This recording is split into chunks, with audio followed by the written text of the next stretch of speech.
அனைவருக்கும் வணக்கம். மதா பிதா குரு தெய்வங்களை வணங்கி எம்பெருமான் ஸ்ரீ உச்சிஷ்ட மகா கணபதி அனைவருக்கும் நீண்டாயிலையும் நிறைந்த செல்வத்தையும் உயர்ந்த புகழையும் மெய்ஞானத்தையும் பேரறிவையும் பிரசன்ன ஞானத்தையும் பிரபஞ்ச அறிவையும் அனைவருக்கும் பெருமையுடன் வழங்கட்டும். அனைவருக்கும் எனது மானசீகமான வாழ்த்துக்கள், மானசீகமான ஆசைகள். அனைவரையும் ஜிகேஸ்டும் அன்புடன் வரவேற்கிறது. நம்ம இந்த பதிவுல பார்க்க போற தலைப்பு பாவகத்திரி யோகத்துல அமைந்திருக்கக்கூடிய களத்திரக்கார கிரகங்கள் என்ன மாதிரியான தீமைகள் விளைவிக்குது அப்படிங்கிறத பார்க்க போறோம். ஸோ களத்திரக்கார கிரகங்கள் அல்லது களத்திர பாவாதிபதி. களத்திரக்கார கிரகங்கள் அப்படின்னா செவ்வாயும் சுக்கிரனும். களத்திர பாவாதிபதினா 7ஆம் அதிபதி. இந்த 3 பேரும் 2 பாவ கிரகங்களுக்கு இடையில அல்லது 2 கடுமையான பகை கிரகங்களுக்கு நடுவுல இருந்தாங்கன்னா அது பாவகத்திரி யோகம்னு சொல்லுவோம். முதல்ல பாவகத்திரி யோகம்னா என்ன அப்படின்னா 2 பாவ கிரகங்கள் அல்லது 2 பகை கிரகங்களுக்கு நடுவுல இருக்கக்கூடிய ஒரு கிரகம் என்ன அவஸ்தைப்படுமோ அதை விவரிக்கிறது தான் பாவகத்திரி யோகத்துடைய முக்கியமான நோக்கம். அதன் அடிப்படையில் நம்ம பண்றோம். ஒரு ராகுக்கும் செவ்வாய்க்கும் நடுவில் இருக்கக்கூடிய 7ஆம் அதிபதி இல்லைன்னா ராகுக்கும் சனிக்கு நடுவில் இருக்கக்கூடிய சுக்கிரன் அல்லது ராகுக்கும் செவ்வாய் சனி 2 பேத்துக்கு நடுவில் இருக்கக்கூடிய செவ்வாய், அப்படி 2 கடுமையான பாவ கிரகங்கள் அப்படி இருக்குன்னு வச்சுக்கோங்க. இல்ல சூரியனுக்கும் ராகுக்கும் நடுவில் இருக்கக்கூடிய செவ்வாய் சுக்கிரன் எடுத்துக்கலாம். அப்ப 2 பாவகருக்கு நடுவில் இருக்கக்கூடிய சுக்கிரனோ செவ்வாயோ 7ஆம் அதிபதி இருந்துச்சுன்னா அது கடுமையான களத்திர ஸ்தானத்துடைய பாவகத்திரி யோகத்துடைய அமைப்பு. அதோடைய விளைவு என்ன அப்படின்னா ஒரு திருமண வாழ்க்கை அவருடைய கையில சந்தோஷங்கிறதை கொடுக்காம கண்ணாமூச்சி விளையாடிக்கிட்டே இருக்கும். யாரோ ஒருத்தருடைய நெருக்கடியில, யாரோ ஒருத்தருடைய தவறான வழிகாட்டுதல்ல அவருடைய குடும்ப வாழ்க்கையை சின்னாபின்னமாகிற மாதிரியான சூழ்நிலை அது கொடுக்கும். உதாரணமா பாவகத்திரி யோகத்துக்கு நடுவில் இருக்கக்கூடிய 7ஆம் அதிபதி இதுன்னு ஒரு கிரகம் புதனா இருக்குன்னு வச்சுக்கோ.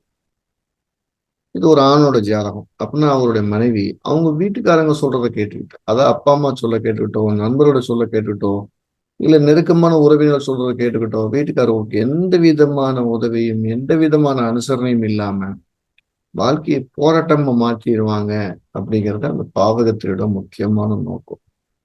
ஒரு பாவகத்திரி யோகத்துல அமைஞ்சிருக்கக்கூடிய களத்திரக்காரங்கள் கடுமையான வாழ்க்கை சிரமத்தை, வாழ்க்கை போராட்டத்தை, வாழ்க்கை விரக்தி தருவதில் முன்னிலை வைக்கிறது அப்படின்னு அர்த்தம். இதுல கூடுதலா நம்ம என்ன சொல்ல போறோம், அந்த பாவகத்திரி கிரக அமைப்புல இருக்கக்கூடிய கிரகம் ரொம்ப லோ டிகிரி இல்ல ஹை டிகிரில இருக்குது அப்படின்னு என்னன்னா அந்த லோ டிகிரியா இருக்கக்கூடியவங்க தற்கொலை எண்ணங்கள் வரைக்கும் போயிடுறாங்க. ஹை டிகிரி இருக்கிறவங்க அந்த ஹை டிகிரியா இருக்கக்கூடிய நபர்கள் அனைவருமே போராடி போராடி தன் வாழ்க்கையை அப்படியே இழந்து சோர்ந்து போயிடுறாங்க. ரெண்டுமே இந்த வாழ்க்கையை இழக்க வைக்குது. ஒண்ணு தற்கொலை எண்ணம் வரைக்கும் கூட்டிட்டு போகுது, இன்னொன்னு தற்கொலை எண்ணத்தை கூட்டிட்டு போகாம போராடி போராடி தன் வாழ்க்கை காலத்தை காட்டுது. ரெண்டுமே ஒரே விதமான விளைவுகளை தான் கொடுக்குது. ஆனா அது கொண்டுட்டு போற பயண அனுபவங்கள் வேற வேறையா இருக்கு. அந்த கால மாற்றங்கள் வேற வேறையா இருக்கு.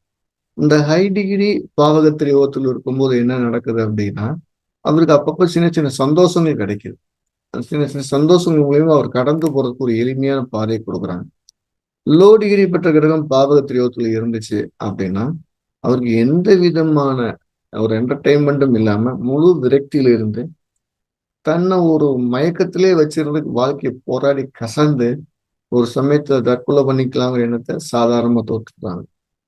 இந்த மாதிரி ஒரு பாவகத்திரி யோகத்துல அமைஞ்சிருக்கவங்கள ஒரு 8% பேரு அது சொன்ன ஒரு கருத்து என்ன அப்படின்னா எங்களுடைய திருமண வாழ்க்கையை தாண்டி ஆன்மீகத்தினோட முழு மனசும் செலுத்தியிருக்கோம். அதாவது திருமண வாழ்க்கையுடைய பாதிப்போ திருமண வாழ்க்கைய ஒரு காயமோ எங்களுக்கு துளி கூட கிடையாது. ஒரு பொண்ணு சொன்ன ஒரு ஸ்டேட்மெண்ட், ஒரு கணவர் மேல காட்டக்கூடிய அந்த அன்பை இல்ல காதலை என்னுடைய கடவுள் மேல காட்டும் போது அது ஆட்டோமேட்டிக்கா அது மாறி நான் பக்தி மார்க்கில் ஒரு சிறந்த ஒரு இடத்தை நோக்கி பயணிக்கிறத விரும்புறேன்டா. அதுதான் என்னோட தீர்வு.